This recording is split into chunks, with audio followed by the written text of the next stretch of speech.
Resena kalevona. Izany ny arabanantsika rehetra na hatratra zao Pasika izao. Ny rafaneva sambatra no raitsika.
Ivelatra manorintsika ny Apokalipsy toko 5 iderahantsika ny Tompo.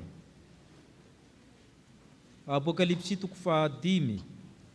Ka ny hira ny anan-danitra eo amin'ny andininy 7, 10, 12, 13 ny ombonantsika rehetra, fa ny fitantarana no ataon'ny mpitarika. Ny andininy 14 iarahantsika mamarana. Ny hira eo enelany amin'ny andininy 7, 10, 12, 13, ary ny 14 ny arahantsika ny fitantarana ataon'ny mpitarika. Enoy ny fankalazana ny Pasika anan-danitra, hoy ny soratra masina. Ary hitako fa indro teo afovoan'ny seza fiandanana sy ny zava-manana efatra, ary teo afovoan'ny olona dia nisy zanak'ondry izay nitsangana tahaka ny efa voavono, nanana tandroka 7 sy maso 7. Dia ny fanahy 7 n'Andriamanitra izay niraha nankany amin'ny tany rehetra. Ary tonga izy ka nandray ny boky teo amin'ny tany nankavanan'ilay nipetraka teo amin'ny simoron'ny seza fiandrianana. Ary rehefa nandray ny boky izy, ny zava-manana efatra sy ny olona 420 dia niankohoka teo natrehan'ny zanak'ondry, sady nanana lokanga sy lovia volamena fe miditika azy manitra izy, dia nivavaka ataon'ny olona masina izany. Ary nihira firambaovao izy ka nanao hoe: Ianao no mendrika haka ny boky sy hamany tomboka seny, fa vavony ianao, ary ny rahanao nanavotanao an'Andriamanitra, olona avy tamin'ny fokom-pirenena rehetra sy samy hafa fiteny, sy ny olona ary ny firenena rehetra. Ary efa nataonao fanjakana sy mpisorona ho an'Andriamanitsika ireo, ary manjaka ambony tany izy. Ary nahita sady nandre ny feon'anjely maro mamididina ny seza fiandrianana sy ny zava-mananaina ary ny olona. Ary nisy andialin'alina sy arivoarivo nanao tamin'ny feo mahery hoe: Ny zanak'ondry izay novonono dia mendrika andray hery sy harena sy fahendrena sy faherezana sy haja sy voninahitra ary saotra. Ary zao rehetra zavatra ary rehetra izao, na ny anan-danitra, na izay ety ambonin'ny tany sy ny anambamin'ny tany, na izay anan-dranomasina, mamin'izay rehetra ao anatiny, dia reko samy nanao hoe: Ho an'ilay mipetraka eo ambony seza fiandrianana, sy ho an'ny zanak'ondry aneny saotra sy ny haja, voninahitra ary ny fanjakana mandrakizay mandrakizay. Ary ny zava-manana efatra nanao hoe: Amen. Ary ny olona dia niankohoka ka nivavaka. Amen. Ivavaka isika. Ny dera ny laza ny voninahitra ho anao Andriamanitra ray zanaka fanahy masina. Feny fideranana an-danitra noho ny fanavotana vitan'ilay zanak'ondry izay ny vonona. Izy ihany no mendrika, satria tsy hita isa mendrika na tanan-danitra, na tety ambony tany, na tanambamin'ny tany, tsy nisy mendrika mahany boky sy ny tomboka seny. Kanefa i Jesosy Kristy ilay zanak'ondry namahy izany, ka nandresy izy, nandresy izahay, resy ilay Satana, resy ny fahafatesana. koa dia iray resaka lazaina ianao zanak'ondry, dia iray nasanka lazaina ianao Andriamanitra nafony zanakao, dia iray nasanka lazaina ianao fanamasina izay nahatonga ny Kristy nitorotoroanao nofo tao amin'ny Maria Virjina, fanahy izay nanangana anay tamin'ny maty koa. Ko raiso ny fankalaza amina raha mankalaza zao Pasika zao zahay, tsy noho ny herinayna ny tanjakay fa noho ny fitatananao mahasoa.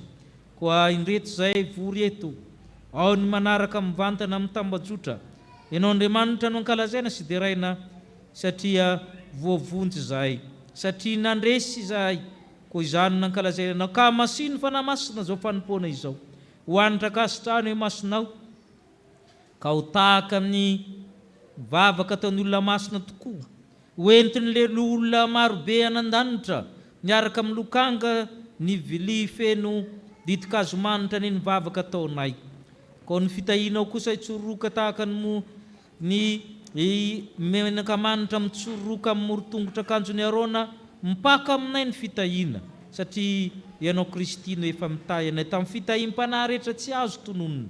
Ka dia iray nasan-kalazaina ianao, ka masino zao fotoana izao. Izany nangatany aminaran'i Kristy le nampianatra anay vavaka manao hoe: Ilay osin'ny lanitra, masina ny anaranao, tonga ny fanjakanao, atao any ny sitraponao, itiatany tahaka ny lanitra. Mananony alina sahaza anay, ary mamelany elokay, tahaka namelanay izay meloka taminay. Ary aza mitondra anay ho amin'ny fakampanahy, fa manafahanay amin'ny ratsy, manao ny fanjakana sy ny hery, ary mivoninahitra mandrakizay. Amen.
Misy ny sitrapon'Andriamanitra tokony nataontsika, ampahana amin'izany hitantsika amin'ny Apokalipsy 7.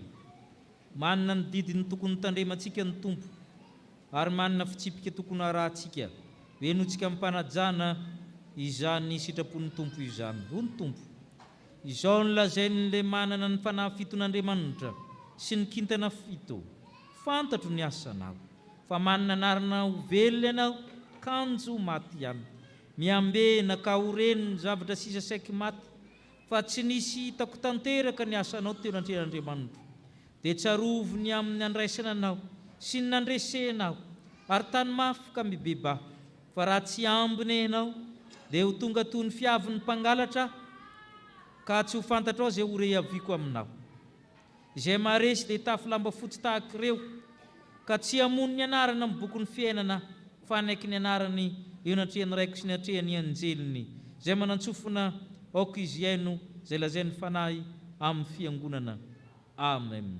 Sambatra ny mahitsy lalana izay mandeha araka lalàn'i Jehova, sambatra izay mitandrina ny vavolombelona ka mitady azy amin'ny fony rehetra. Amen.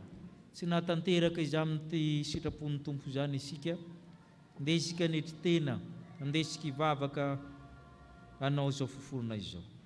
Tompo, mahafantatra anay tsirairay avy ianao, ny amin'ny ato fanahinay na ny fonay, na ny fisaintsainanay, na zay ataony amin'ny afina, na zay ataony amin'ny fikasan'ny fo dia mivelatra manoloananao. Fantatrao ny asanay.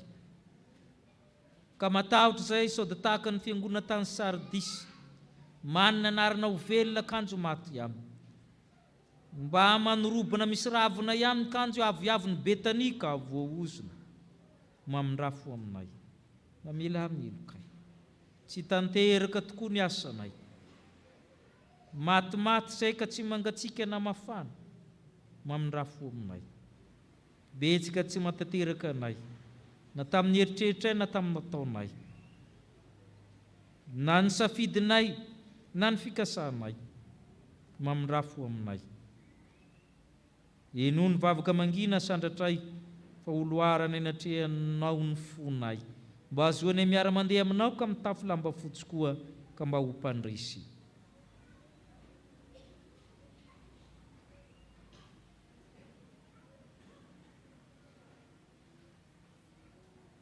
Mamindrafo aminay Tompo, na ny kely na ny lehibe, na ny tanora na ny antitra, na ny hotateno atrehanao izay.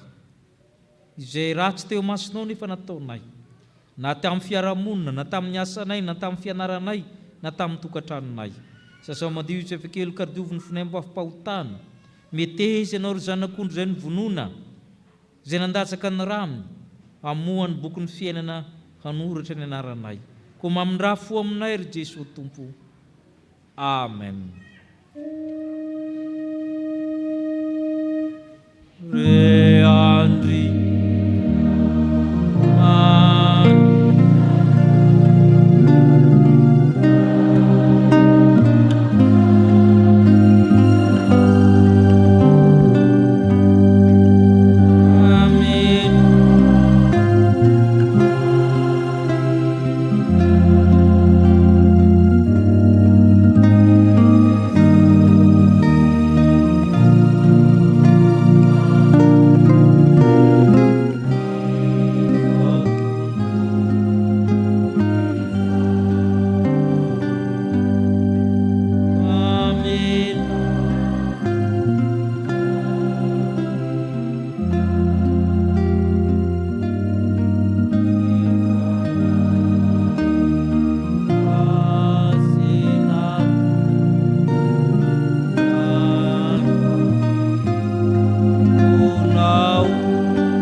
Antsika zay mibebaka marina tokoa ka vonona iombona amin'ny fandresen'i Kristy mitsangana indray ny teny somafaly hamafan'ny fahotantsika izy. Hoy ny apôstôly masina, fa izy nampihavanana ny zavatra rehetra, ko ny rany Kristy teo amin'ny azo fijaliana nanaovana fampihavanana. Eny, Kristy zany fampihavanana zany, na ho an'izay ety ambonin'ny tany na zay ho anan-danitra. Ianareo dia olon-koazy taloha, fahavalo taloha tamin'ny sainareo noho ny fanaovan-dratsy. Ianareo koa dia efa nampihavanana ankehitriny ka tao amin'ny tenany nofony tamin'ny fahafatesany nanafahana antsika, ka hatolo no masina itsika, hatolo no tsy manantsiny amampondro rehefa tonga amin'ny rahony lanitra izy. Noho zany ry havana dia voavela sy voafafa koa ny fahotanareo, noho ny aminaran'i Kristy Tompo, samia amin'ny deran'ny Tompo ianareo.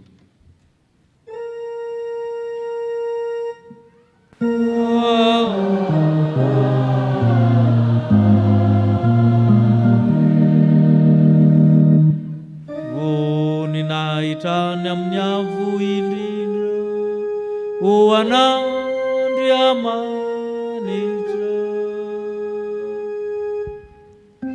ary fiatana hoetika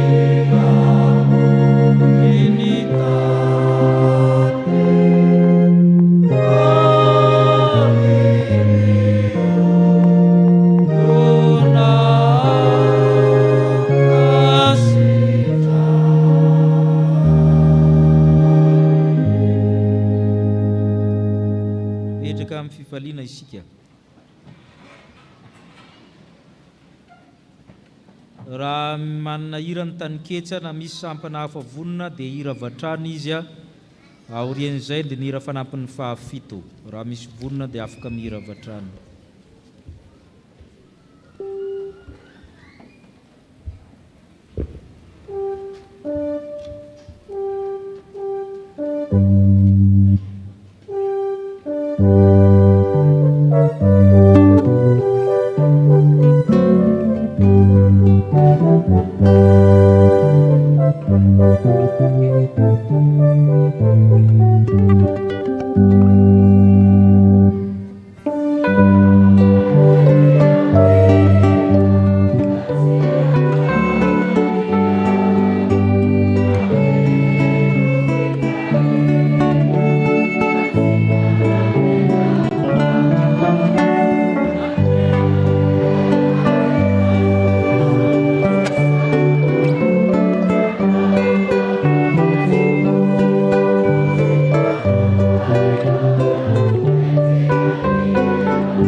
tonga amin'ny fotoana izay amakina ny tenin'ny soratra masantsika ry havana, fakiteny voalohany dia arak'izay hitantsika ao amin'ny bokin'ny Isaia mpaminany.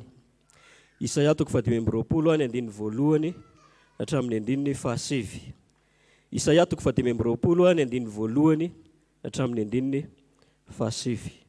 Vakina amin'ny anaran'i Jesosy. Jehovah, Andriamanitra ianao, anandratra anao sy hiderany anaranao aho, fa efa nanao zava-mahagaga ianao, dia zavatra efa voakasa hatramin'ny ela sady mahatoky no marina indrindra. Fa efa nataonao tonga korontam-bato ny tanàna mimanda dia rava tokoa.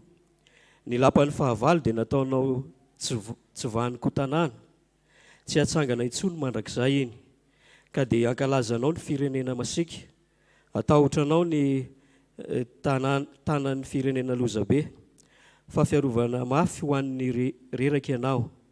Eny fiarovana mafy ho an'ny malahelo amin'ny fahoriany, fiherena amin'ny ranonoram-baratra, fialokalofana amin'ny ainandro. Fa ny rivotry ny mahery dia tahaka ny ranonorana mifafy mamely ny ampitany, tahaka ny fandresinao ny ainandro izay mamely ny tany karakaina, no andresenao ny fitabataba ny firenena hafa. Eny, tahaka ny amin'ny ainandro resin'ny aloky ny rahona matevina, no andresena ny fanakoran'ny olon-dozabe. Ary Jehovah tompony maro dia hanao fanasana ho an'ny firenena rehetra eto amin'ity tendrombohitra ity, dia fanasana amin'ny zavatra matavy, fanasana amin'ny divay efa niotrika ela, zavatra matavy betsoka, divay efa niotrika ela sady voadio tsara. Ary hofoanana eto amin'ity tendrombohitra ity ny sarona izay manarona ny olona rehetra sy ny rakotra izay arakotra ny firenena rehetra. Hofoanany tsisy mandrakizay ny fahafatesana, ary Jehovah tompo hamafa ny ranomaso amin'ny tava rehetra sady hanafa tondromaso ny olony eny amin'ny tany rehetra, fa Jehovah nefa niteny. Ary olazaina amin'izany andro izany hoe, indro Andriamantsika izay nandrasantsika hamonjy antsika, indro Jehovah izay nandrasantsika, koa dia aoka ho faly sy ho ravoravo amin'ny famonjeny isika. Tohizana amin'ny epistily voalohany ho an'ny Korintianina. Korintianina voalohany 12 ny andininy faefatra amin'ny 50 hatramin'ny andininy fahavalo amin'ny 50. Korintianina voalohany 12 ny andininy faefatra amin'ny 50 ka hatramin'ny andininy fahavalo amin'ny 50. Amin'ny anaran'ny Tompo, ary rehefa mitafy ny tsy fahalovana ity mety tloha ity, ary mitafy ny tsy fahafatesana ity mety maty ity, dia ho tanteraka ny teny voasoratra hoe, ny fahafatesana no resena ka levony. Ry fahafatesanao, aiza ny fandresenao? Ry fahafatesanao, aiza ny fanondronanao? Fa ny ota no fanondronan'ny fahafatesana, ary ny lalàna no herin'ny ota. Fa isaorana ny Andriamanitra izay nanome antsika ny fandresena amin'ny alalan'i Jesosy Kristy Tompontsika.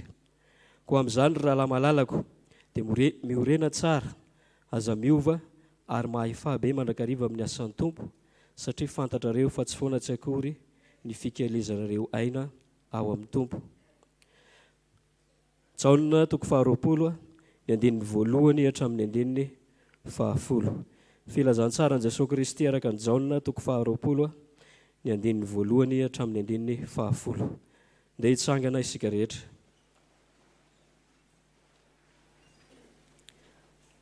Amin'ny anaran'ny Tompo.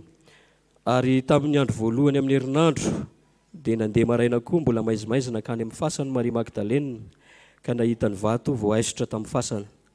Dia niazakazaka akany amin'ny Simona Petera sy ilay mpianatra tiany Jesosy izy, ka nanao taminy hoe, nalain'ny olona tao am-pasana ny Tompo ka tsy fantatra izay nametrahany azy. Dia nandeha Petera sy ilay mpianatra anankiray ka nakany amin'ny fasana, ary niara-niazakazaka izy roa lahy. Ary ilay mpianatra anankiray niazakazaka nioatra ny Petera ka tonga taloha tao amin'ny fasana. Ary noho niondrika nitsirika izy, dia nahita ny lamba-paty mipetraka teo, nefa tsy niditra tao izy. Ary avokoa Simona Petera nanaraka azy, dia niditra tao am-pasana ka nijery ny lamba-paty nipetraka teo. Ary ny mosara izay mifeny lohany tsy mba nipetraka teo amin'ny lamba-paty fa voavalona mitokana. Ary tamin'izay dia niditra koa ilay mpianatra anankiray izay tonga taloha teo amin'ny fasana ary nahita kanino, fa tsy mbola fantany ny soratra masina, fa tsy maintsy hitsangana amin'ny maty Jesosy. Dia lasindray ny mpianatra nody tany aminy. Ray Masinao, manamasinana amin'ny fahamarinana ny teninao ny fahamarinana. Amen.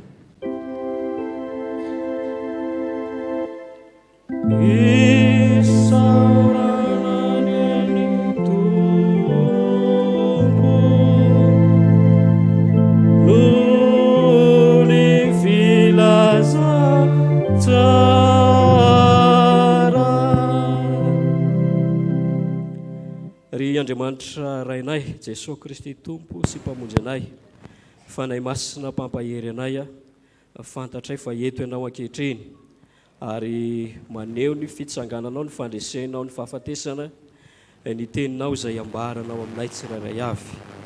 Ny faharesena, ny fahafatesana no resena ka levona. Ataovy marina aminay ny teninao ry Tompo Andriamanitray. Noho izany dia mitenena aminay amin'ity andro izay ahatsiarovanay ny fandresenao ty, mba hiombona amin'izany fandresenao zany izay fiangonanao. Fanay masinao mitary lalana anay rehetra amin'ny anaranao Jesosy no anaovanay ny vavaka. Amen.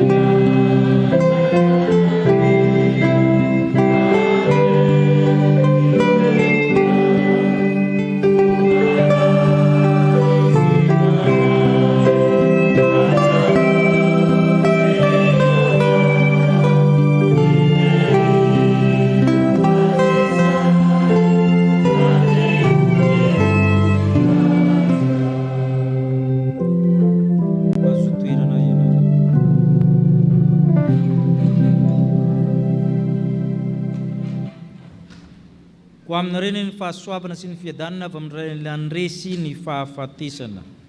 Jaona 20. Omaly isika namaky rehefa maty Jesosy tokony tamin'ny 3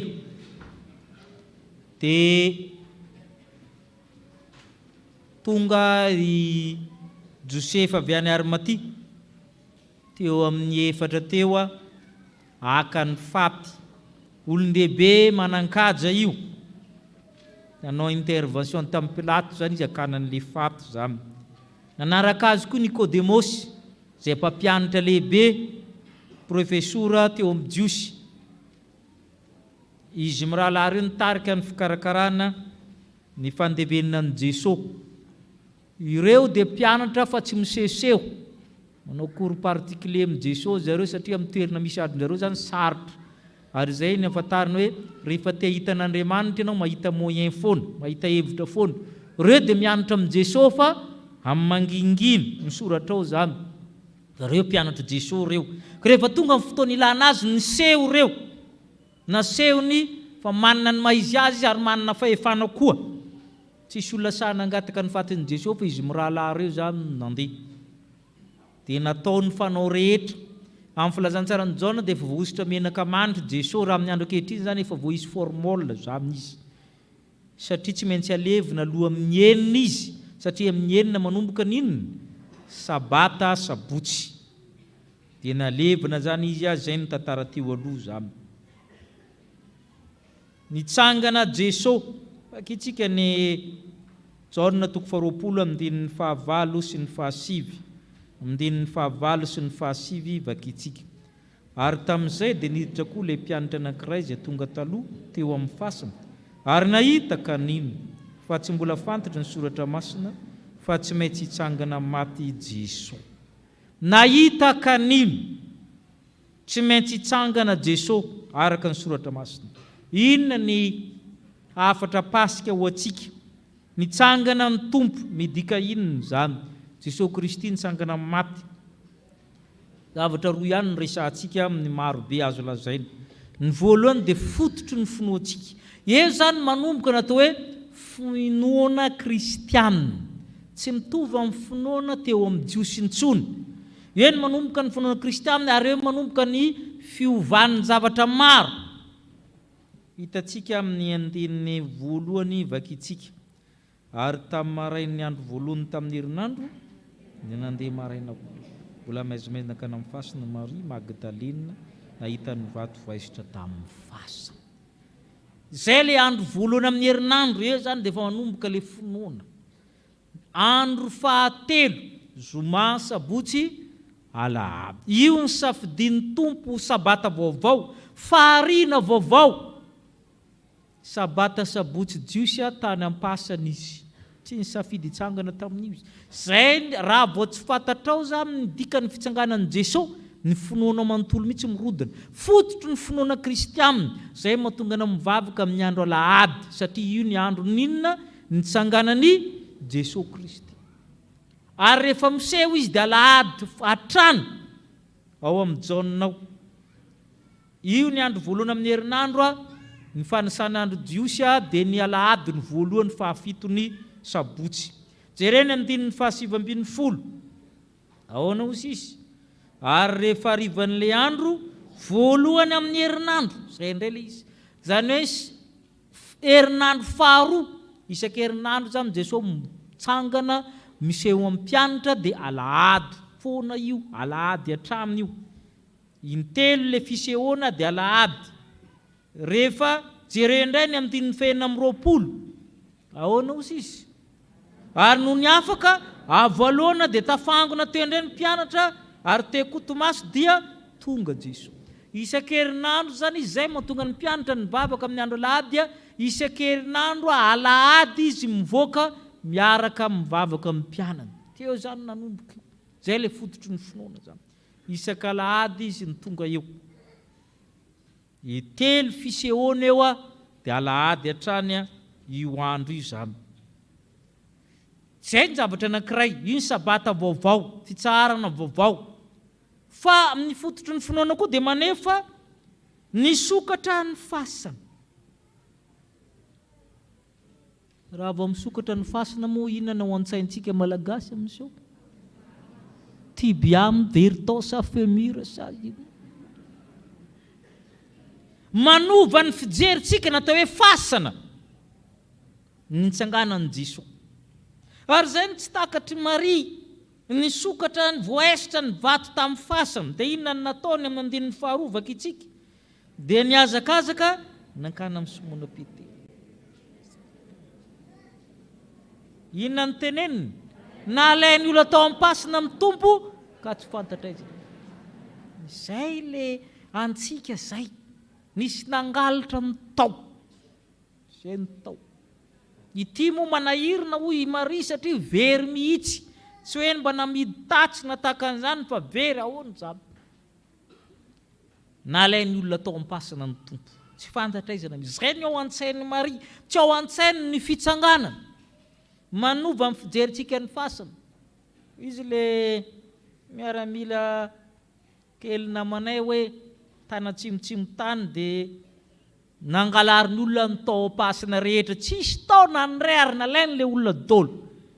Dia mitomana izy mitantara hoe tena very. Zay pastera tena very. Fa inona ny mahavery anareo? Tsisy razana tsony ao. Le razana moa ny very sanareo. Le varavarany tokony toanany tsy varavarany tsy efa teneniko foana. Tsy mitovy hoe nareo ve ny very ho asa le razana tao. Very mihitsy anaika. Tsy mety vita le izy, amam-bolana izy mitarainan'io.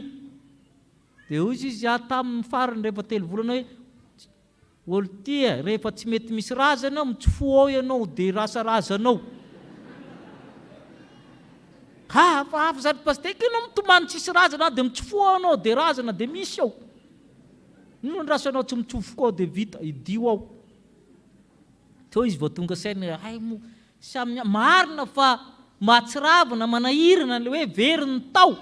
Fa ny tao ny very fa tsy nareo mianakavy. Raha olona manana finoana ianao, natao hoe fitsanganany tena maty raha fantatrao, dia tsy mitomana ny fasana foana. Fa ny fasana foana vao mainka mahafaly azy tao amin'ny Kristy Jesosy satria tsy tao tsony ny tompo. Zay zany le hoe ny finoana mihitsy ny miova. Le fitsanganan'ny Kristy zany io ny fototry ny finoana. Raha ny zavatra ety an-tany ihany na antenantsika ny Kristy dia mahantra indrindra isika. Fa ny fototry ny finoana kristianina, Jesosy Kristy nitsangana tamin'ny maty, ny fiainana mandrakizay anankoatra ny fahafatesana. fa isika rehetra tsy maintsy andalo fahafatesana daholo na karakaraina tahaka nina na finosina farafahafiry ara ho lo foana io lambana monosana io ary raraka amin'ny nofo hopotika amin'ny taolana na karakaraina farafahafiry ary io fa ny eo ambadika izay fitsanganana amin'ny maty no ambaran'ny fasana misokatra ny ova zany na ny fijerentsika natao hoe fasana manjary toeran'ny fanantenana fa tsy hoe plus mankao dia manko ny dikany sasany mahita la croix de plus hono ny andraisana azy fa foana ny fasana Jesosy Kristy tsy eo amin'ny hazo fijaliana intsony zay no dikany fototro ny finoana kristianina nitsanganan'i Jesosy tamin'ny maty dia mitohy ny tantara dia nandeha Petera sy ny mpianatra namany anankiray le mpianatra tian'i Jesosy dia niazakazaka nankany amin'ny fasana hanamarina ny zava-misy mbola sahiran-tsaina koa ireo ahoana zany mbola misy tavela sa ahoana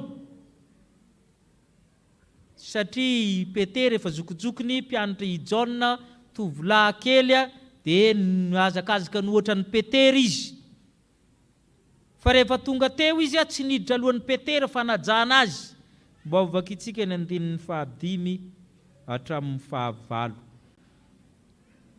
ary noho niondrika nitsirika izy dia nahita ny lambapaty nipetraka teo nefa tsy niditra tao ary avy koa Simona Petera nanaraka azy dia niditra tao am-pasana ka nijery lambapaty nipetraka teo ary ny mosary izay nafeny lohany dia tsy mba nipetraka teo amin'ny lambapaty fa valina mitokana ary tamin'izany dia niditra koa ilay mpianatra anankiray izay tonga taloha teo amin'ny fasana ary nahita kanino ina moa ny zavatra miavaka eto andeha mpitahaitsika amin'ny fahafatesan'ny Lazarosy nitsangana amin'ny maty Jaona 2:12 Jaona 2:12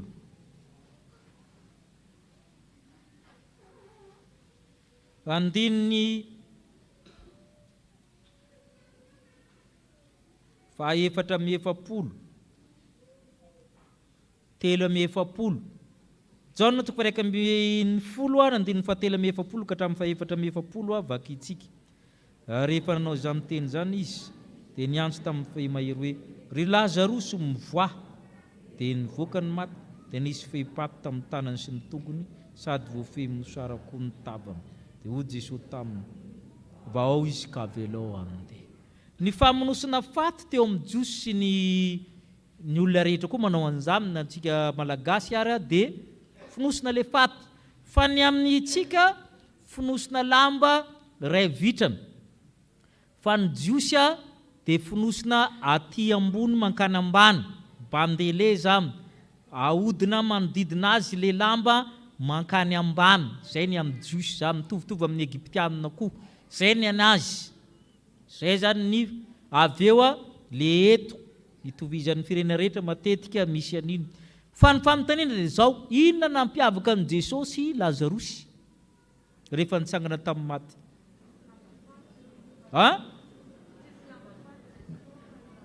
ny an'ny Lazarosy misy lambampaty angamba amin'ny nikotringatringa mihitsy izy ny tafatsangana tao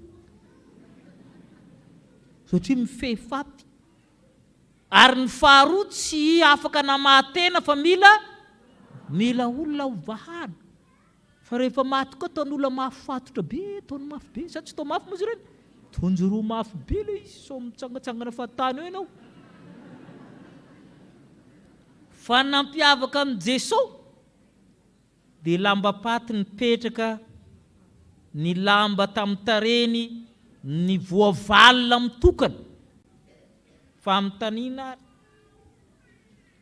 raha nisy nangalatra ny tao mbola alaminy vela lambapaty zay koa ngoa nahitan'izany koa mbola tsy nahitan'izany faty very zany zay sasana aloha mboarina ny fiteny ny mpamakotrany sy ny mpangalatra ve mbola mandany andro mandamina ny tranonao rehefa nivakiny zay ngama voazony sasana ary zay ny mahatonga hoe nahita ty mpianatra ty kanino Petera mbola nisalasala fa le mpianatra nahita le fipetraka le lamba teo le mosoara ny valina tsisy fato very zany tatos izy fa le olona nitsangana teo nandamina an'io ary zay le mpianatra mahiratra le mpianatra tian'i Jesosy nahita izy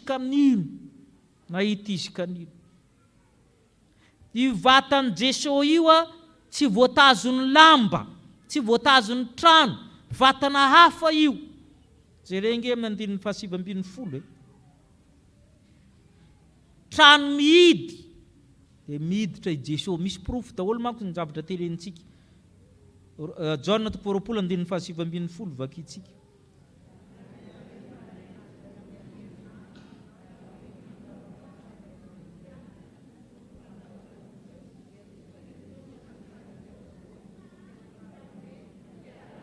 Eritreretiny any mpianatra, trano mihidy ary mihidy mafy satria natahotra ry zareo. Tsisy mandondona, tsisy manontany hoe zany lakile, fa tonga dia avovoan'ny zareo Jesosy.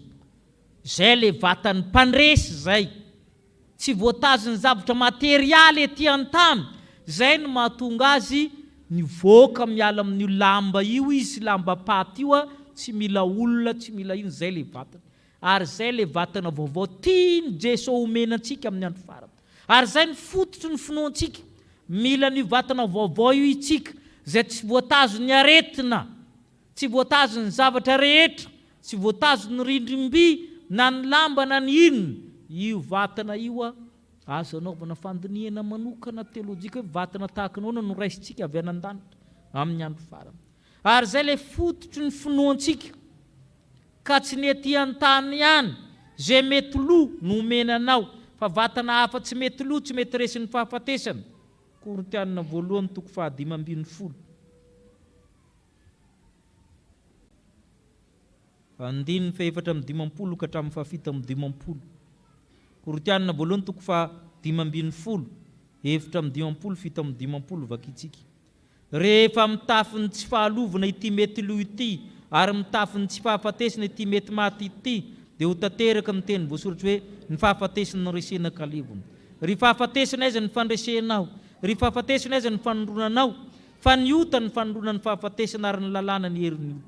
Fa isaorana ny Andriamanitra izay manome antsika ny fandresena amin'ny alalan'i Jesosy Kristy. Ary zay le fandresena mihezinezina izay omenanao. Ity vatana ty namana ianao na mahantra, na salama ianao na marary, ho lo io, ho levona io. Fa omena le vatana vaovao ianao. Jesosy Kristy ny santatra an'izany, ka andresy miaraka amin'ny Kristy ianao. Zany mivo ny finoana kristianina, fototra iorenan'ny finoana kristianina. Fa matetika zany zavatra materiel loatra ny andehanantsika ty amin'ny fiangonana. Ilaina zany fa larina faharoa, fa zavatra ny lanitra mihitsy ny fototry ny finoana kristianina. Hoe mankaizy ianao aorian'ny fahafatesana, mba azan'izany vatana vaovao izany ve ianao. Zay ny fototry ny finoana kristianina. Fa avy eo ianao karakarainy koa ety an-tany amin'ny njara masoandronao.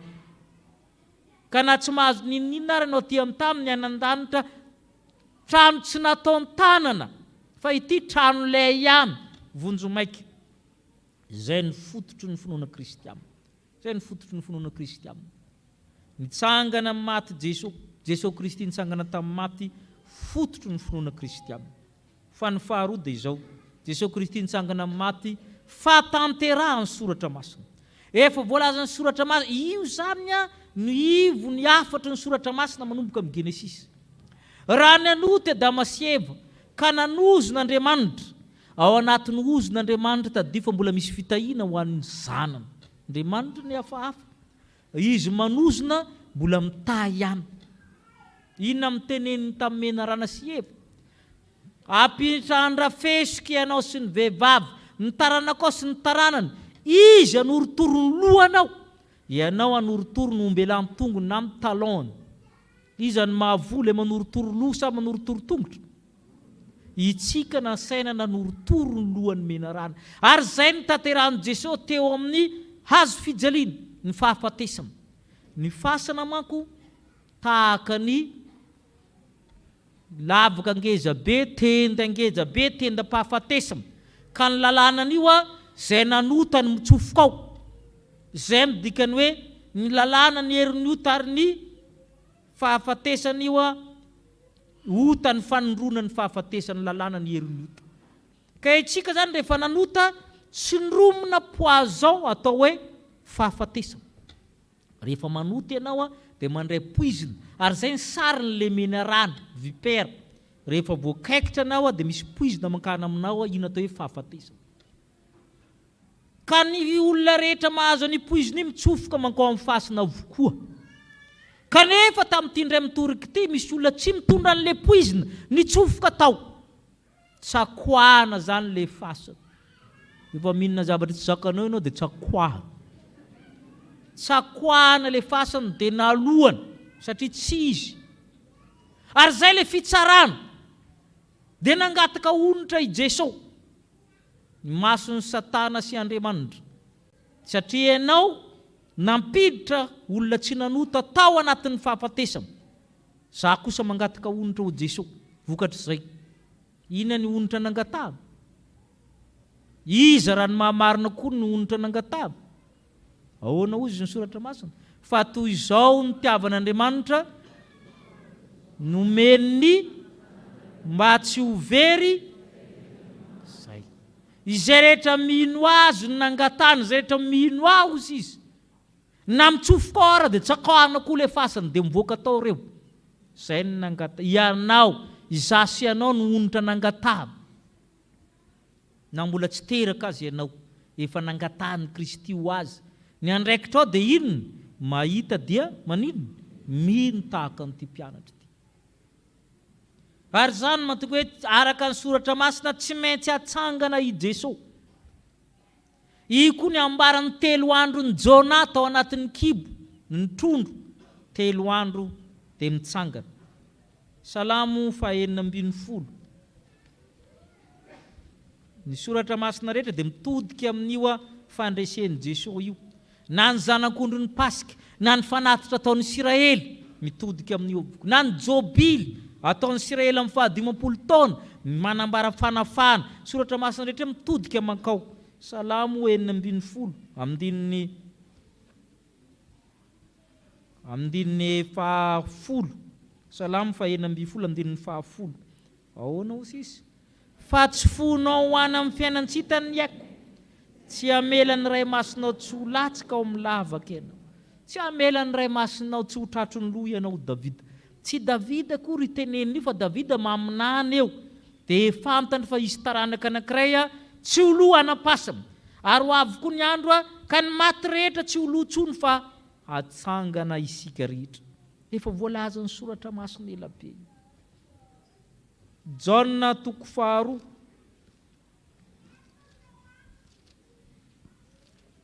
Jesosy koa ny teny momba ny amin'ny tempoly dia tsy takatry ny mpianatra tany aloha fa taty aoriana dia takatry ny mpianatra ihany ny dikany.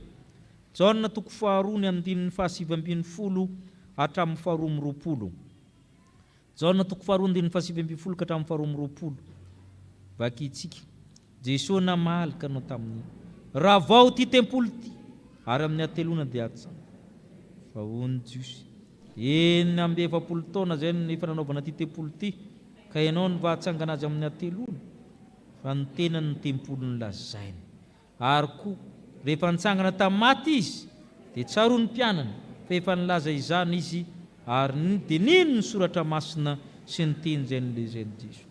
O Jesosy raha vao ty tempoly ty tamin'ny Jiosy dia atsangako 3 andro dia atsangako.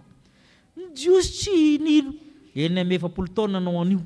Na itaom-biriky fotsiny alahy tsy ho vitany lahy ny 3 andro zany. Ny tenany no tempoly ny resary. Ny zavatra rehetra mitodika amin'ny fananganana Jesosy amin'ny maty io amin'ny soratra masina.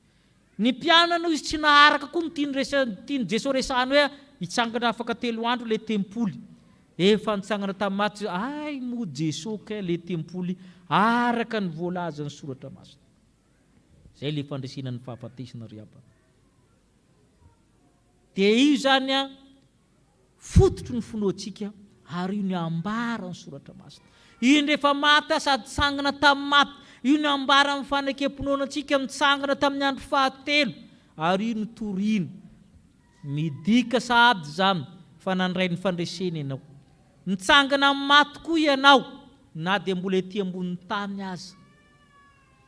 Mibetsika koa ny endriky ny fahafatesana fa tsy miandry anan-danitra foana fa na mitokantranonao indraindray sarisary-pahafatesana ny toeram-piasanao saritsary-pasam, ny fiainanao, fotoana nanganan Jesosy an'izany rehetra izany miaraka aminao zay. Mitsangana, mandrese miaraka amin'ny tompo, aza mijanona mijery ny fasana foana, tahaka ny Maria, ny salasala tahaka ny Petera, fa minoa tahaka n'ilay mpianatra tiany Jesosy. Io ny fototry ny finoantsika. Io ny fahatanterahany soratra masina. Ka miezaho mba ho mpandresy miaraka amin'ny Kristy, fa izaho no afatra anao amin'izao Pasika izao. Ho an'Andriamanitra irery ny voninahitra. Amen.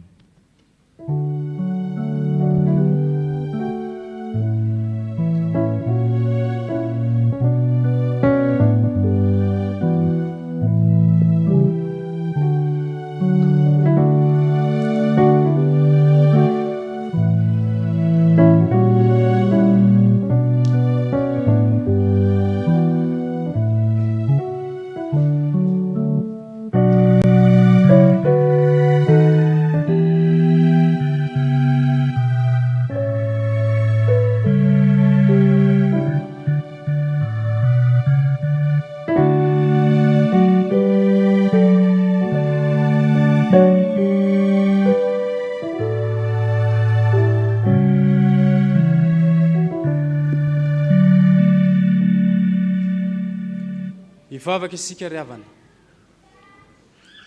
Ry Andriamanitra tompo rainay izay any an-danitro, endre ny hafalian'ny fonay, fa velona ny tomponay, ary zany no fototry ny finoanay, ary zany ihany koa ny fahatanterahany soratra masina. Fa mihoatra lavitra noho izay Andriamanitra dia tena feno fifaliana ny fonay, satria miara mandresy amin'ny Jesosy Kristy izahay, miara belona amin'ny Jesosy Kristy izahay, koa misaotra makasitraka anao indrindra, fa pirofo-pitiavana mivaivay nataonao teo amin'ny fiainanay izany. Misaotra anao zay ry Tompo Andriamanitra rainay io, fa tena tianay tokoa ianao, ka faly ny fonay, fa velona koa ny finoanay, ary faly izay satria manana tompo miandany aminay isanandro isanandro. Manana anao Jesosy Kristy velona eo anatrehanay isanandro isanandro. Misaotra anao zay tompo, fa rehefa nandre izany teninao izany izay manambara ny sitraponao, dia velona ny fanantenanay, satria miara-belona aminao Jesosy Kristy tompo izahay, ary tsy izao ihany na amin'izao fiainanay eto an-tany izao ihany, fa efa velona koa ny fanantenanay, fa efa mino sy matoky izay fa manana ilay vantana vaovao, izay tsy voatazo ny zavatra rehetra, tsy mety resy ny fahafatesana, tsy mety loha miaraka aminao Jesosy Kristy, fa mandresy miaraka aminao Jesosy Kristy izay. Misaotra anao zay ry Tompo Andriamanitra io, fa rehefa nandre ny sitraponao izahay, dia feno hery ny fonay, feno fanantenana ny fiainanay, satria maro tokoa ny endrim-pahafatesana eo amin'ny fiainanay, maro tokoa ny endriky ny fahalovana eo amin'ny fiainanay, kanefa tamin'ity androany ity ianao dia nanome toky anay, fa miara mandresy aminao zahay, miara velona aminao zahay, koa misaotra indrindra Tompo, makasitraka Andriamanitra tianay tokoa ianao. Koapetraka fenao am-pelantananao ary Tompo ny fiainanay rehetra, ianao Jesosy Kristy velona ilay efa naresy ny fahafatesana, ombanay mandrakariva, hitantananay mandrakariva amin'ny hoavinay sy ny fiainanay rehetra, ka ninonino nataonay Andriamanitra dia matoky izahay. Fa Jesosy Kristy velona ilay efa naresy ny fahafatesana no miandany aminay. Jesosy Kristy velona ilay efa nanolotra ny tenany ho famonjenanay no mombanay. Koapetraka fenao am-pelantananao ary Tompo izay mety ho endrim-panahina ao anatinay ao. Apetraka fenao am-pelantananao ny fikasana tsara rehetra ao anatinay ao. Ho tanterahinao araka ny habenitra fo sy ny fitiavanao. Dia mino sy matoky izay Andriamanitra, fa ny fiainanay amin'ny ho avy rehetra dia tena ho fiainam-baovao miaraka aminao Jesosy Kristy, dingana vaovao miaraka aminao Jesosy Kristy velona, ary dia hanjaka eo amin'ny fiainanay tokoa ianao. Apetraka feneo am-pelantananao Andriamanitro ny tsirairay avy izay tonga eto amin'izao tranonao izao. Manana ny etaeta ao anatiny ao izy ireo Andriamanitro izay fantatra ho tsisy miafina aminao. Ianao Jesosy Kristy velona tanteraka izany araka ny haben'indra fosy ny fitiavanao. Fao ihany koa Tompo ireo mpanomponao izay manaraka izao fanompo-pivavahana izao any tokantrano any. Fantatrao tsisy miafina aminao ihany koa ny faniriana sy ny fikasana ao anatin'izy ireny. Ianao Jesosy Kristy velona la efa naharesy ny fahafatesana hanampy azy atanteraka ny fikasana ao anatiny ao. Vao ihany koa Tompo ireo mpanomponao izay nahatsiaro ny fahasoavanao tesaotranao izy ireny. Ary mametraka ny fiainan'izy ireny eo am-pelantananao ihany koa izahay. Ianao Andriamanitra tompony hery sy ny fahefana rehetra, ianao Jesosy Kristy velona mahafantatra ny fiainany tsirairay avy. Ko mino sy matoky izay fa hiasa manan-kery ianao. Dia izany izay rehetra mahasoa anay Andriamanitro no angatahinay amin'ny anaran'i Jesosy Kristy Tompo la efa naharesy ny fahafatesana. Jesosy Kristy velona eo amin'ny fiainanay. Amen.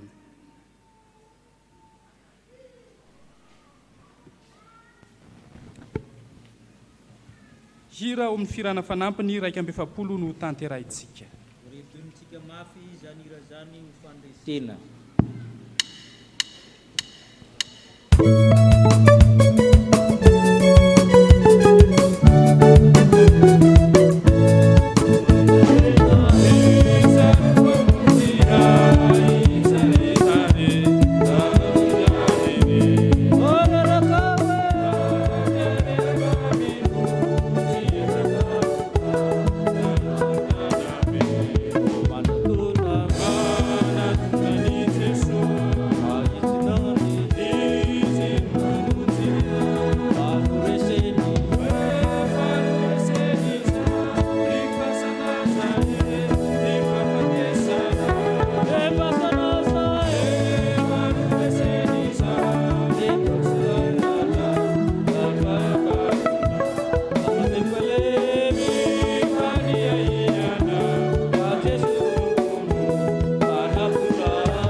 Riavana malala rehetra amin'ny Tompo velona ny tompontsika.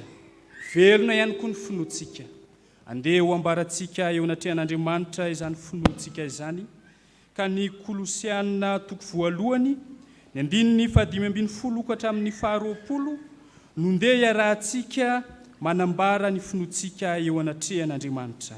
Kolosiana 2:1, ny 5:20 ka hatramin'ny 20 no iarahantsika mamaky ho fanambarana ny finoantsika.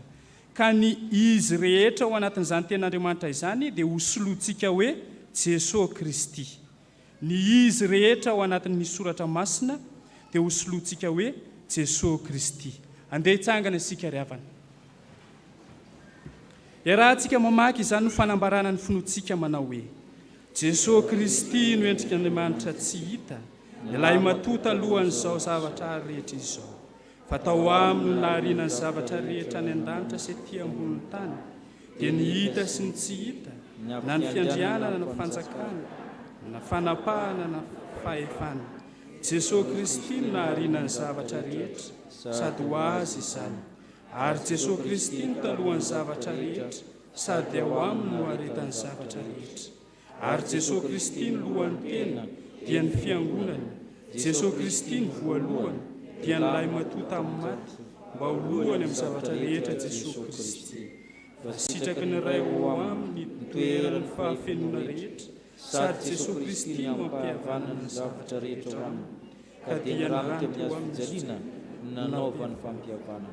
Eny Jesosy Kristy ho izao no fampihavana izany, na ny aty ambony tany na ny any an-danitra. Amen. Petraka iny fiangonana. Fifaliana ho antsika ny mandray reto avantsika nolotra ny sakramenta masina, sakramenta ny batisa izany zanany, mba handray ny fanahy masina ireo zazy ireo ary tafiny tsy fahafatesana koa tahaka antsika. Valame efapolo amby roanjato ny teny voalohany sy ny faharoa dia hitsangana malohana ny alitara masina izy ireo.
Ampifaliana nandraisantsika reto avantsika ireto manolotra ny zanany eo amin'ny sakramentany batisa.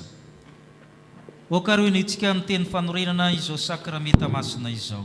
Hony Tompo, efa nomenay ny fahefana rehetra nandanitra izay ety an-tany, ko mandehana ianareo dia atao mpianatra ny firenena rehetra, manao batisa azy ho amin'ny aran'ny Ray sy ny Zanaka ary ny fanahy masina, sady mampianatra azy tandrina izay rehetra nandiko anareo. Ary ino izao momba anareo mandrakariva, ambara-pahatonga ny fahataperan'izao tontolo izao. Ary ahoriko ny fanekeko ho amiko so aminao, mba amin'ny taranaka mandimby anao, mba ho fanekena mandrakizay, mba ho Andriamanitra sy ny taranaka mandimby anao aho, ary anao kosa dia ho zanako. Fa ianareo rehetra dia niarana levina tamin'ny batisa, ary miara-tsangana aminy amin'ny finoana ny asan'Andriamanitra izay nanangana azy tamin'ny maty.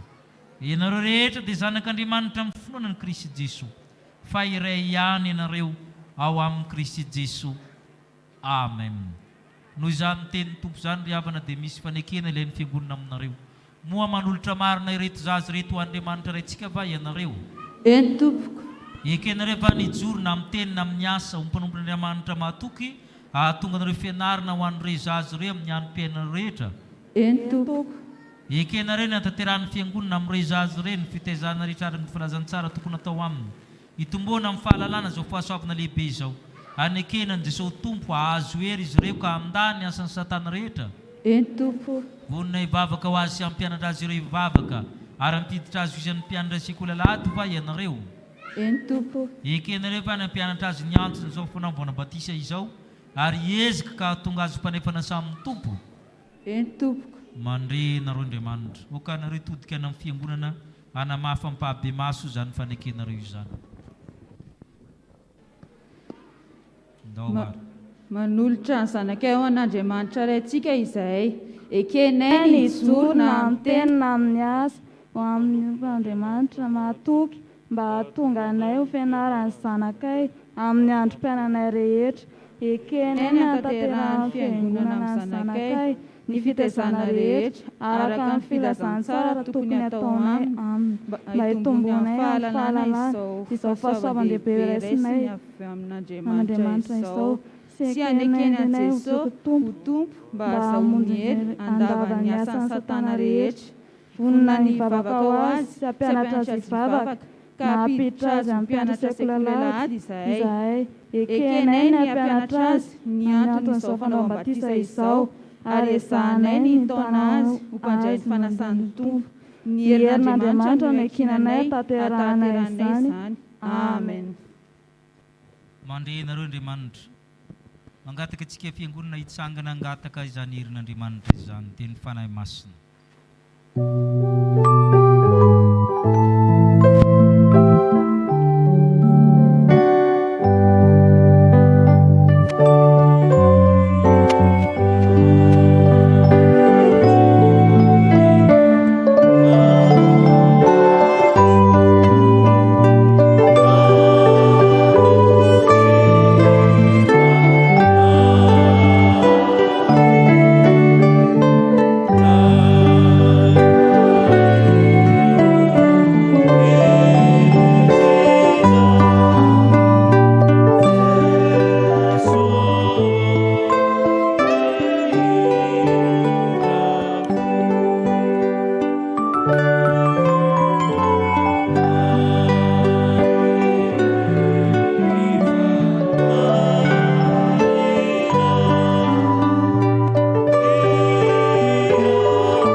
Andriamanitra Restoa, ty dia tianay tokoa ianao ary ny fitiavanao dia melo mandrakariva ny fitiavanay ianao. Tsaroanay izao ny didin' Jesosy Kristy tomponay, ny teny fampanantenana nomeny tamin'ny androena ny sakramenta amin'ny batisa. Koa mitalao aminao izay Andriamanitra ho manatrehanay. Aoka ny fanahinao masina ny mehery ny asa tanterahanay eto ampanaovana izao batisa izao. Raha ny mamelombelona ny zavaboary ty ary manasa ny loton'ny nofo mba ho famantarana ny fanadiovana anay amin'ny fiainana vaovao amin'ny Kristy anay izao.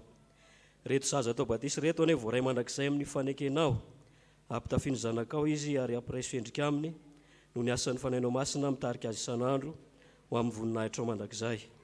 Andriamanitra faly misaotra inao ihany koa izay fantateraka ny faniriana iray aman-dreny miombinaina amin'i Jesosy Kristy zanakay ka isan'ny vahoaka ny fanjakanao Andriamanitra. Ny angatanay fiangonana dia nitehirizanao reto zaza reto eo ambany fahasoavanao ka mba hamparitra azy hatramin'ny farany amin'ny fivavahana aminao. Ampio ny ray aman-dreny any mpiantoka mba ahazony manatanteraka ny fanekena nataony teo anatrehanao. Mba ny fahasoavanao ihany koa ny ezaka rehetra ataon'ny fianakaviana, ny ray aman-dreny, ny fiangonana amin'ny fitaizana ireto zaza reto. Amin'ny anaran'i Jesosy no anaovanay ny vavaka. Amen. Petraka ny fiangonana. Rakoto malala ny mentso tiatra ny enina.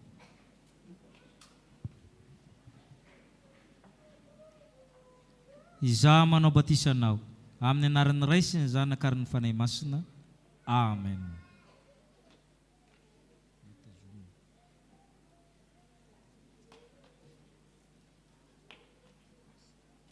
Randrianjaka tenimpity anokafaliana kasianina. Izaho manao batisanao amin'ny anaran'ny Ray sy ny Zanaka ary ny Fanahy Masina. Amen.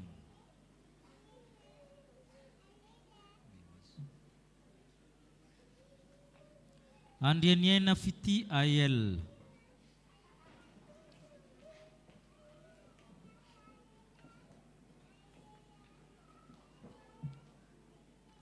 Izaho manao batisanao amin'ny anaran'ny Ray sy ny Zanaka ary ny Fanahy Masina. Amen.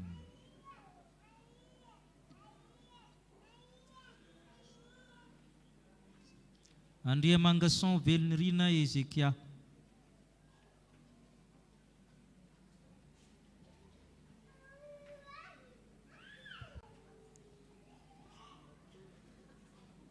Izaho manao batisanao amin'ny anaran'ny Ray sy ny Zanaka ary ny Fanahy Masina.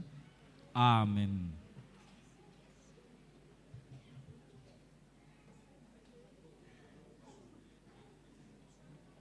raha obsony eky erintso gracia.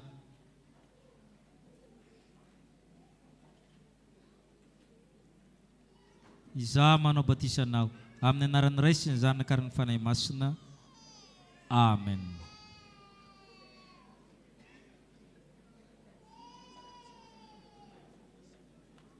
Raha be mananjara tsy tohaina mahefa asombola fifaliana.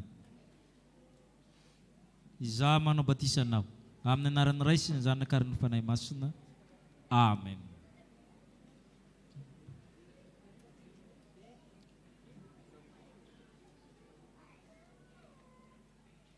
Ony Tompo, anaka aza matahotra. Iza efa nandresy ny fahafatesana. Ay ianao, efa nanavotra anao efa niantso ny anaranao mandehana ka tezao tsara ireo zaza ireo fa efa nandray ny fanahy masina ka nandresy ny fahafatesana. Amen. Efatra amby efapolo amby zato mitovy feo amin'ny fito amby roapolo amin'ny efajato ny dirahantsika ny Tompo.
Fanampiny fahatelo.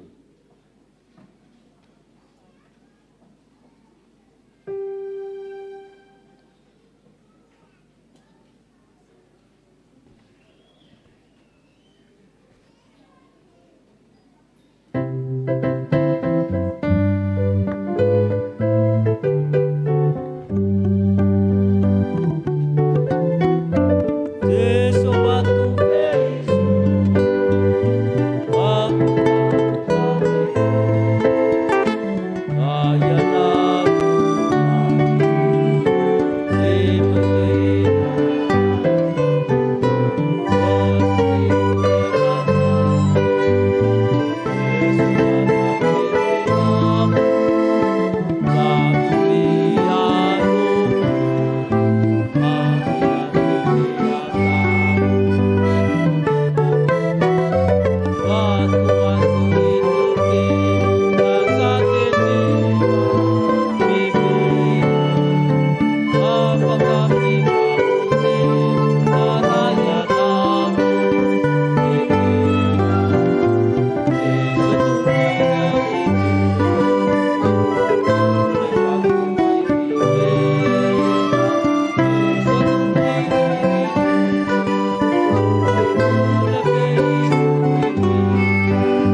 misaotra ny tompontsika ny amin'izao pasika izao.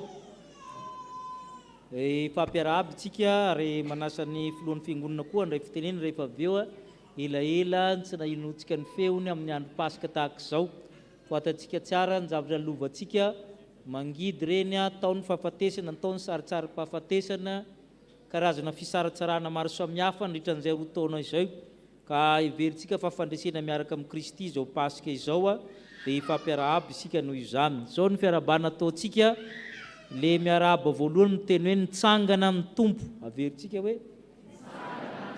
dia le faharoa mamaly hoe azontsika ny fandresena, sady atao mafy na ny mba mitsikitsiky na anaty kasibosy ary raisinao ny tanana fa tsy mahazo Covid akory ianao fa mahazo fandresena. Dia anao an'izay tsika tsy mangalatra depa. Isa 2:3.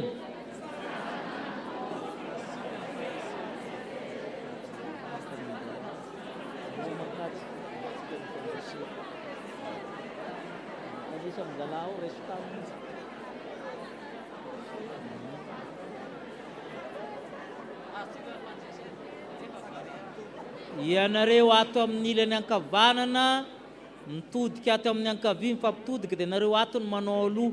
Isa 2:3. Akopakopa tany averina. Isa 2:3.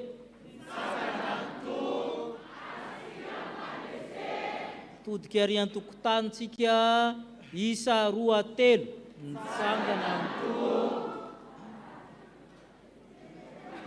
nareo avy ao ambony ao manao aloha dia ny aty ambany mamaly. Isa 2:3. Azontsika ny fandresena. Teka mafy be ho an'Andriamanitra isika.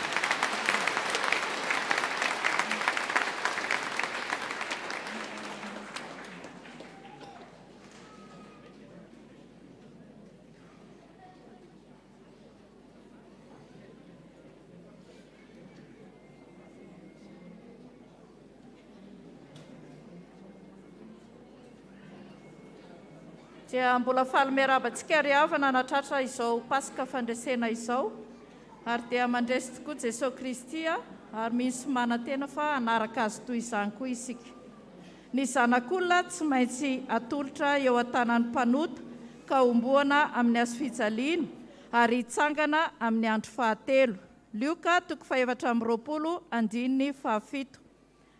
Isaorana ny tompo fa totosa soma tsara ny fankalazana ny herinandro masina ary makasitraka ny mpitandrina mizatra rà, ny birao fiangonana, ny fikambanana, ny sampana eto amin'ny fiangonana, ho azy rery ihany ny voninahitra. Fampatsiahivana ny sabotsy 30 aprily ny fivoriam-be fikambanany diakona sy ny loholona manomboka amin'ny 2 ora sasany eto am-piangonana dia manentana antsika ho tonga maro amin'izany. Manasa antsika rehetra mpianakavin'ny finoana ihany koa hanatrika ny pasika fiderana izay atao anio hariva manomboka amin'ny 3 ora. Mijanona ny fiangonana, fikambanany diakona sy ny loholona, ny birao fiangonana, ny sampana rehetra rehefa mirava amin'ny fanompom-pivavahana. Vaovao avy amin'ny sampana. Ny sabotsy 20 ny volana Mea no anatanterahana ny didim-potra foibe ka manentana antsika mba hanoratra anarana ny zanantsika izay maniry izany. Ny sabotsy 17 ny volana Aprily no hototosaina ny jery-todika atao eny Ambotrimanjaka. Aoka hanoratra anarana izay andeha amin'ny fotoana io amin'ny 7 ora sasany no fiangana eto am-piangonana. Ho an'Andriamanitra irery ihany ny voninahitra. Sampana sekolelahady manolotra fisaorana ireo rehetra nandray anjara tamin'ny opération Saucisse. Andriamanitra manakare-pahasoavana hamalosoa anareo. Manao tenue vaovao ny mpampianatra ary t-shirt fotsiny mpianatra anio hariva amin'ny 3 ora miaraka amin'ny sampana rehetra. Sampana Dorcas, miarabantsika rehetra nahatratra izao pasika izao. Ho mpandresy toan'ny Kristy isika. Misaotra an'Andriamanitra ny mpitandrina rehetra, ny braon fiangonana, ny sampana velona rehetra, ny dekona sy ny loholona, ary ireo renim-pia sy ny kristianina rehetra, izay nanotrona anay tamin'ny fankalazana ny alahadin'ny Dorkasy tamin'ny alahady lasa teo. Andriamanitra ne amaly fitia anareo. Sampana mpanazava stily. Anio no andraisana ny chocolat de Pâques ao amin'ny akany, koa misaotra antsika kristiana nandray anjara ho fanohanana ny sampana, mijanona ny kapea sy ny mpiandraikitra rehetra aorian'ny fanompom-pivavahana. Sampana tanora kristianina. Ho tanterahana eny Soavina Ambanitsena RN2 ny sabotsy 17 ny volana aprily izao ny fifampiarabana na hatratry ny taona ny sampana, ka anasana ny solotena ny braon fiangonana sy ny sakaiza. Samy mitondra sakafo sy jus ny mpikambana ary apahana sarandalana 500 ariary. Hatramin'ny alakamisy 20 ny volana aprily izao no farafisoratana anarana vaovao any amin'ny ando volatse, ampitaina amin'ny serasera ny ora fiaingana sy ny fandaminana hafa. Avy amin'ny komity fankalazana 20 taona nampitandrina sy 15 taona ny arahana nompo tamin'ny mpitandrina Rakotomanga Mikaela Mianakavy. Ho fanohizana sy fandaminana ny hetsika fankalazana ary ny ezaka tanterahana ny amin'izany dia entanina sy antsoina ny mpikambana komity 25 tsy hakanavaka ho tonga montsy fivoriana eto am-piangonana ny sabotsy 17 ny volana aprily ho avy izao manomboka mirohora sasany tolakandro. Zava-dehibe nodoniana ka manantena antsika rehetra ho tonga. Dia misaotra antsika rehetra, voninahitra ho an'Andriamanitra irery ihany. Rakim-pisaorana. Fa voasoratra hoe misaora amin'ny zavatra rehetra. Misaotra Tompo. Rakim-pisaorana ho amin'ny ezaka Tsangam-bato 25 mangataka vavaka. Misaora ny Jehovah ry fanahiky ary izay rehetra atao anatiko, misaora ny anarany masina. Rakim-pisaorana atolotra ho an'ny pastera Telo Mirahalahy. Entonareo ny fahafolo-karena rehetra ho ao an-trano firaketako, mba hasian-kanina ao an-tranoko, ary izaho toetra amin'izany aho, hoy Jehovah tompony maro. Raha tsy ho voako ny varavaran'ny lanitra ho anareo, ka ampidinako fitahiana manana ampiampy ho anareo. Atolotra ho an'ny mpitandrina Rakotomanga Mikaela. Fanomezana Simon miisa 10 ho an'ny fanampiana amin'ny tranon'ny pasteur Mikaela avy amin'ny dekona fanantenana. Misy firanadinitry ry havana dia izay tompony mandalo amin'ny braon sekretariat amin'ny anaran'Andriamatoa Randrena Solo Gilbert. Misy torak'izany koa ny solomaso dia izay tompony ihany koa mandalo amin'ny braon sekretariat. Izay indray ny vaovao voaray tamin'izao maraina izao, voninahitra ho an'Andriamanitra irery ihany.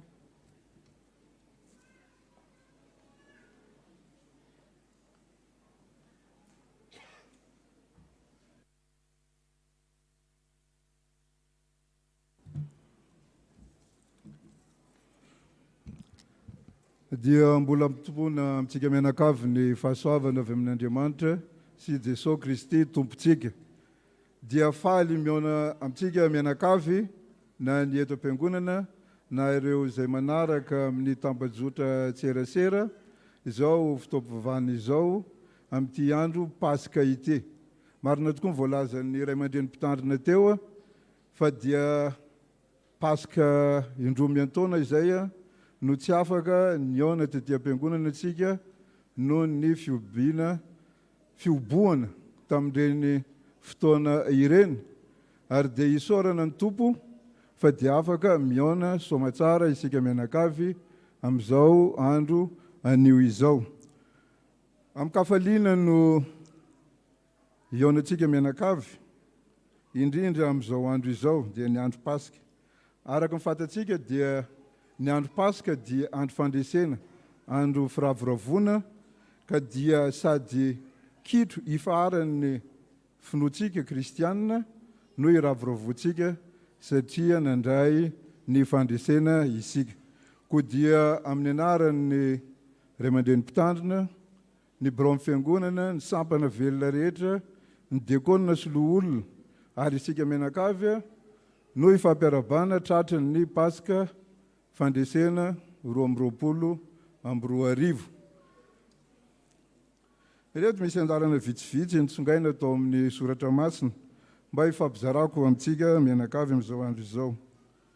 Favovony Kristy, paska ho antsika, ao amin'ny Korinthianina 2:5, 7 tapany B. Ary ny manaraka fa efa nitsangana tamin'ny maty tokoa i Kristy, Korinthianina 2:12, 20. Nitsangana tokoa ny tompo rehefa avy nombona tamin'ny hazo fijaliana mba hamonjena antsika olombelona noho ny otantsika. Koa dia mifalia fa dia efa mpandresy isika amin'izao fotoana izao. Engane izao paska 2024 paska fandresena izao ho ataontsika ainga vao indray amin'ny fiainantsika ho avy, indrindra amin'ny fiainam-pinoantsika sy ny ato fanatanterantsika ny asa fanompoana ato am-piangonana. Tsy zoviana amintsika tokoa mantsy fa raha miara-dalana amin'ny Kristy tompontsika dia manjako amintsika ny fitiavana, ary ny fitiavana dia mitondra asambarana. Koa ihany koa ao anatin'ny fahasambarana izany tokoa ny isika rehetra, ary hita fahombiazana amin'izay ezaka rehetra ataontsika eo amin'ny fanompoana an'Andriamanitra na amin'ny asa mandrara santsika tsirairay avy mba hananantsika fahavelomana ao amin'ny Kristy Jesosy. Hoy tokoa mantsy Jesosy, izao ny fananganana ny maty sy fiainana, izay mino ahy na dia maty aza dia ho velona indray, ary izay rehetra velona ka mino ahy dia tsy ho faty mandrakizay. Ry avy malala amin'ny tompo, raha Kristy tokoa nefa nafoy ny ainy ho fanavotana antsika, inona ny setrona avy ety amintsika? Aoka samy fikitra amin'ny finoana isika, ka tsy varim-bariana fa n'olo-tena ho an'Andriamanitra ary havitrika hatrany amin'ny asa fanompoana sy amin'ny fanatanterahana ireo tetika asa rehetra eto amin'ny fiangonana. Eto ampamaranana dia mirary fety sambatra, mirary paska sambatra ho antsika menakavy, ary ho lavitra ny aretina ary hivoaka ho mpandresy isika rehetra. Voninahitra ho an'Andriamanitra irery any.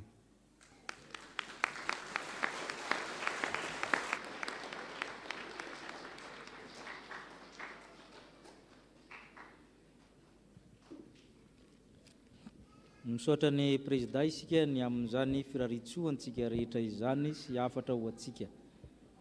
Fifaliana antsika ny nahavitany fanamasinany fanambadiany rehetra avatsika, Rabe Ady Andriamaro Robert sy Rary Lalaina Lanjasoa Nadia. Azanao zareo. Ary antokotany ry zareo dia mivavaka nareo mirary soa nareo ny fiangonana. Solofo malala taninjanahary Olososy Rantanirina Claudine. Antokotany ao koa zareo.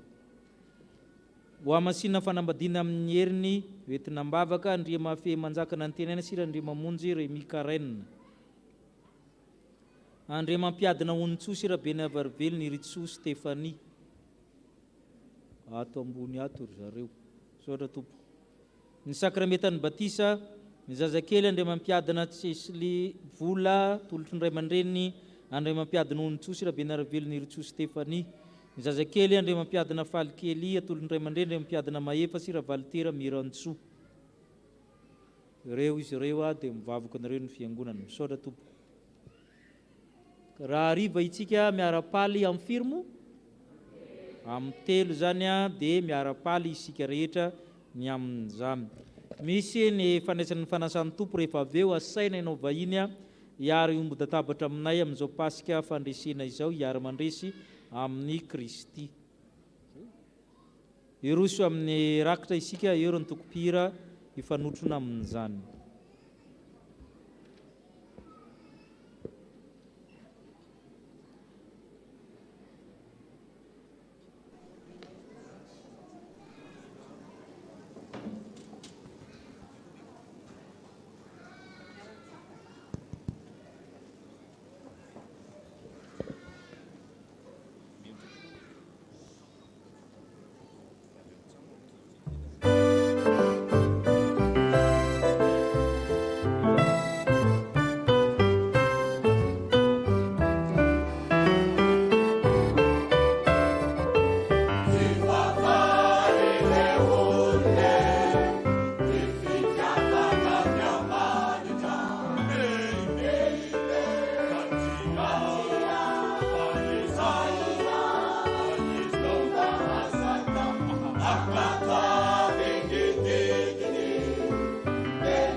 Ay mo ni antsan folo alindan findra ato nareo zany mba miarahaba ny vetsy ho ato dia tsy atao boîte de tête akory isa roa telo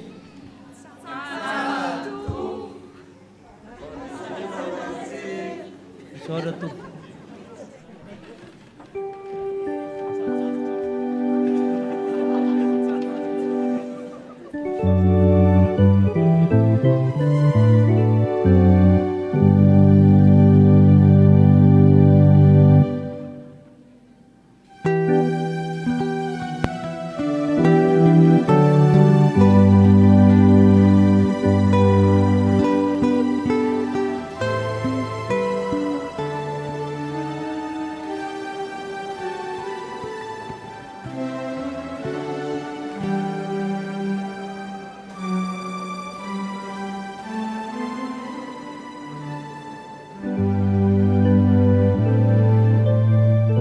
manafana feo aloha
tabatra amin'ny tompo ianao mpandray fanasany tompo rehetra horaintsika ny hira voalahatra mialosy aoreny tsodrano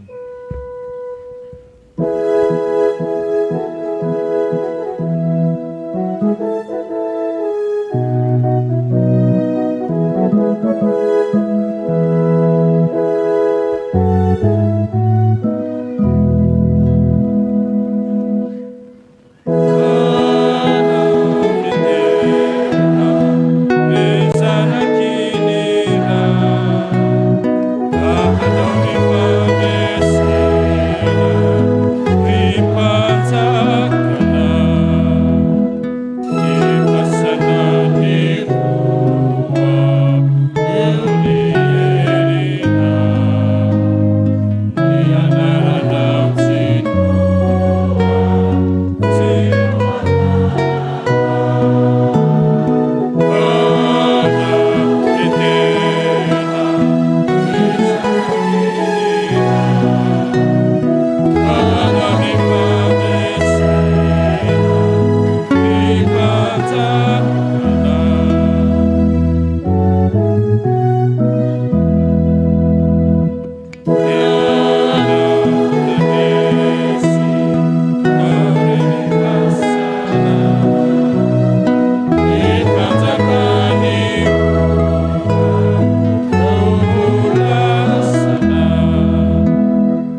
fiterahan'Andriamanitra aminareo izao tsodrano zao. Hotahiny ianao ataon'Andriamanitra ho mpandresy, ataony lohany fahatsirambony. Hotahiny ianao an-tanàna, hotahiny ianao an-tsaha, hotahiny nateraky ny kibonao, ny biby fiomponao, izay rehetra volenao, ny vokatry ny taninao, hotahina ny vilaninao, hotahina raha miditra ho tenao mivoaka hatramin'izao koa mandrakizay. Amen.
Araka ny soratra masina dia tsy maintsy hitsangana amin'ny maty Jesosy, mandresy ny fahafatesana ny Tompo. Ho an'Andriamanitra ireny ny voninahitra amin'ny anarany iray ary ny fanahy masina. Amen.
Oka ho aminareo izao saina izao izay tao amin'ny Kristy Jesosy koa.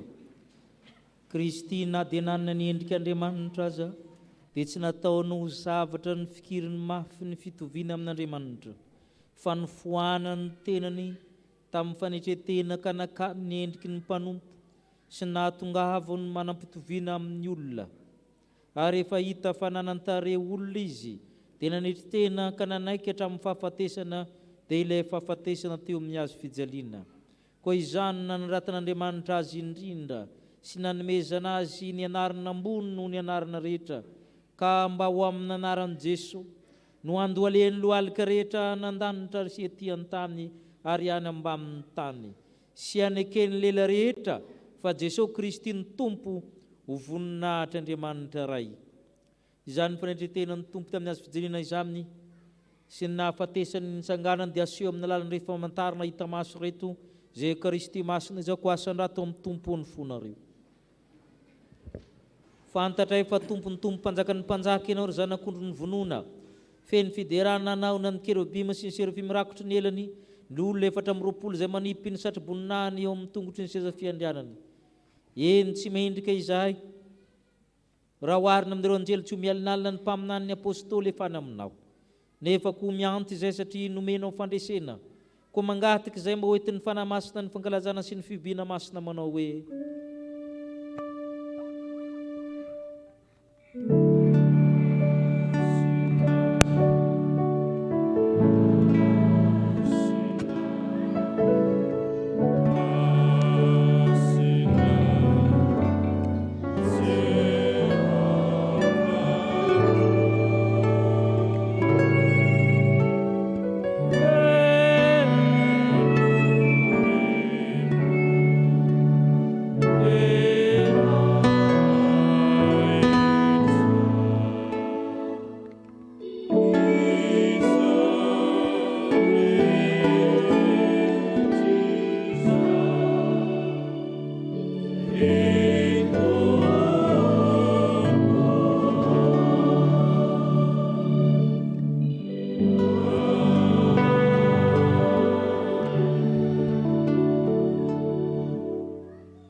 ny teny fanorenana izo sakramenta masina izao.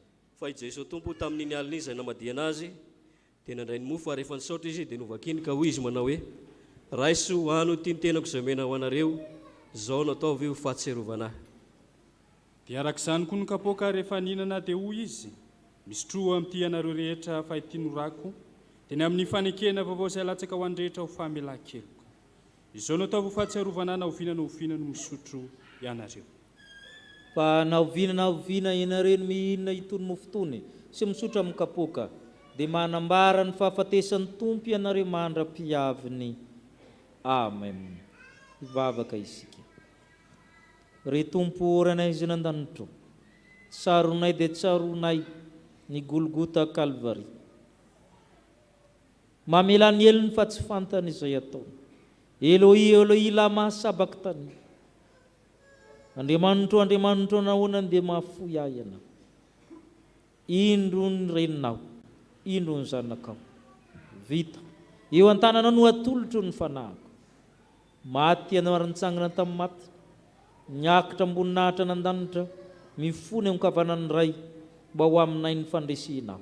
Ka mitalao sy miandry ny fiverenanao izay Tompo, ko mahafeno ny voninahitra ny fanaty-pisoranay io izao sakramenta masina zao raha io hoe ny Kristy le tokona Kristy le tanteraka Kristy le naterina ndray mandeha monjo anay teo miazo fijaliana ry tompo oran'aizina an-danitra ny fanahy mahery ny fanahy nanangana ny Kristy tamin'ny maty ny fanahy nanaovana batisa anay ka miombona amin'ny fahafatesy ny fitsanganany ny fanahy manamasina mahary mamelona izany fanahy zany meo anay atsarovanay marina tokoa ka miombona amin'ny mofo sy ny divay zay dia miombona koa amin'ny nofo mandany Kristy miombo-pandresena aminy ko miano taminao zay ry fanahy masina amasino no mofo manamara amin'ny tenan'ny Kristy amasino torak'izay amin'ny divay mba namarinandany Kristy fanao Andriamanitra kosa tanteraka amin'ny teny zanako malalanao satria amin'ny alalan'ny Kristy sy miaraka ao amin'ny Kristy ary ao aminao Andriamanitra rehetra tokoa mba mifiraisina amin'ny fanahy masina ny laza sy ny voninahitra rehetra mandrakizay amen. Ny mofo izay vakintsika dia firaisana amin'ny tenan Jesosy Kristy tompontsika izay novakina ho antsika satria iray ihany mofo isika koa na dia maro aza dia tena iray ihany fa isika rehetra dia mandray sy miara-miombona amin'izany mofo iray izany avokoa. Ny kapoky ny fisaorana izay saorantsika dia firaisana amin'ny rano Jesosy Kristy tompontsika ny rano fanekena vaovao izay nalatsaka ho antsika. Hoe Jesosy Kristy tompo sambatra kosa zay tsy nahita nefa mino andeha fivoavotra avokoa izao ny zavatra rehetra amen. Hipetraka isika no larakira voalahatra ampizarana ny mofo sy ny kapoka.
Ento zany ka zareo miroy fampandresy miaraka amin'ny Kristy. Amen.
hitsangana isika hanetry-tena.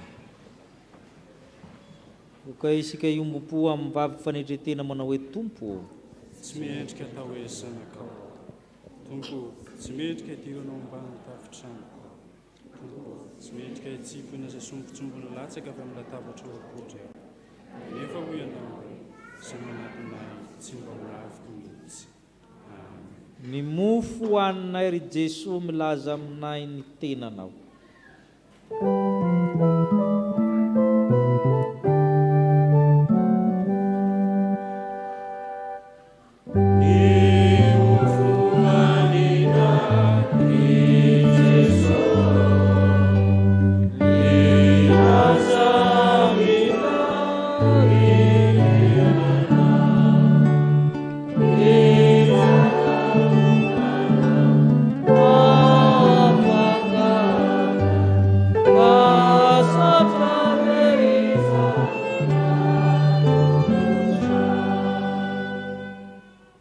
Jesosy Kristy ilay nitsangana sady fototry ny finoantsika manao hoe raisy ho any ho tiany tenako, izao no ataovy io fahatsiarovana ahy.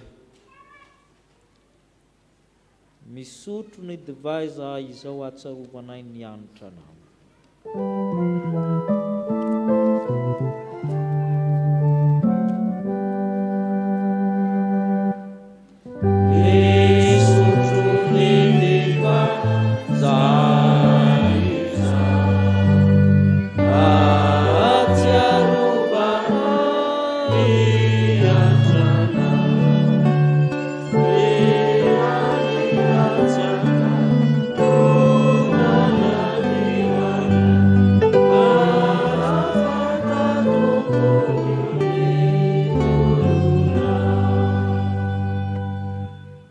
Jesosy Kristy ilay nitsangana tamin'ny maty fahatanterahany soratra masina. Sotroinareo rehetra ity fa ity norako dia ny amin'ny fanekena vaovao izay latsaka ho an'ny maro famelan-keloka. Izao no ataovy ho fahatsiarovana anao vinana no misotro ianareo.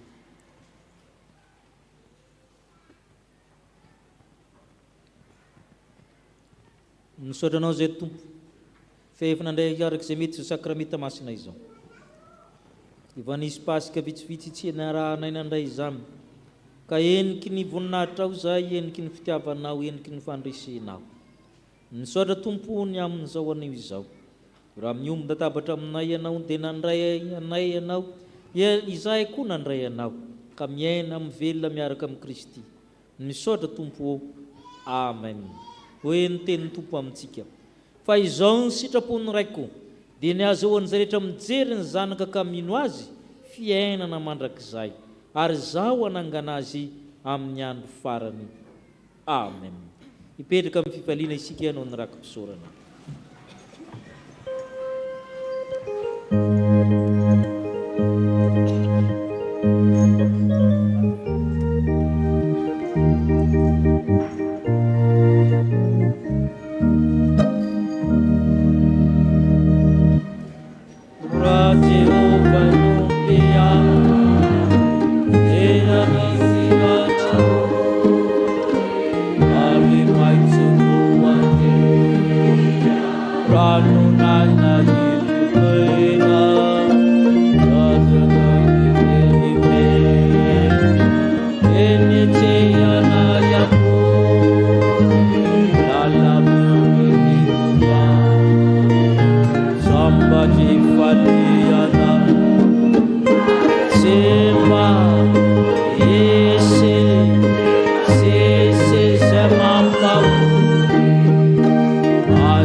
ketraky-ny tany amivona veloma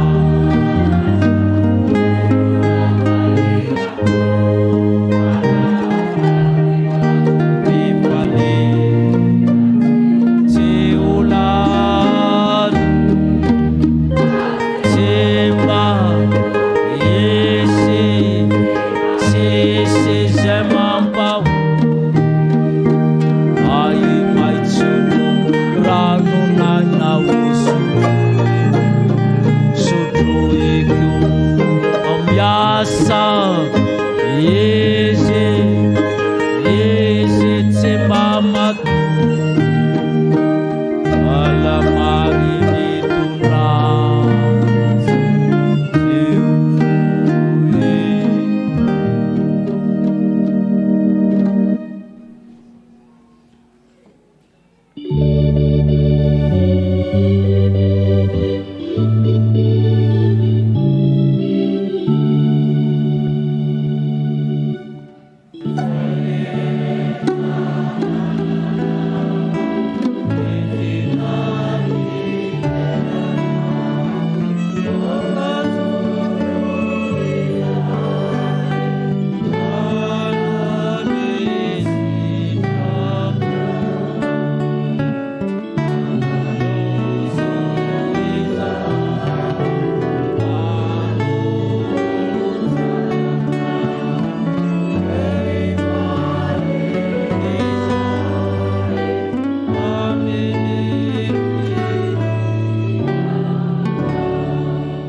ianareo anenito ka iaro anareo ampamirapiritra mitavana aminareo anenito ka iantra anareo ananatra mitavana aminareo anenito ka anome anareo fiadana